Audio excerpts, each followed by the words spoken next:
making some hummus today with some roasted red peppers and lentils. Also have some garlic confit in here, and I'm gonna use my tomato oil.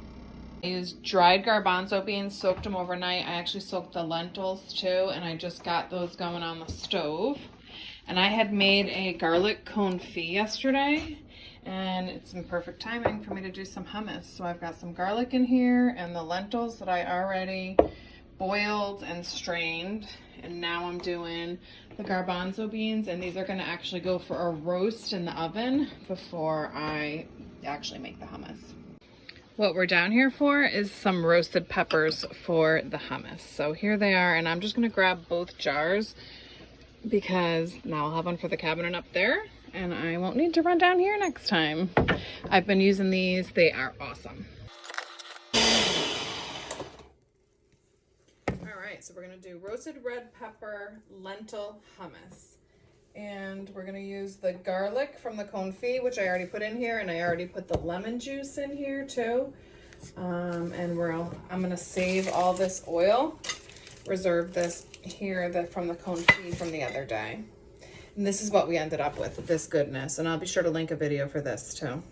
Normally we would do our sourdough discard flatbreads, but that's a lot of work and I am not feeling it. So we've got some of these in the freezer. These are from Restaurant Depot and we'll have those instead. My kitchen is an absolute disaster right now, but we have projects going on. We got our jour order last night. Here is what still needs to get put away.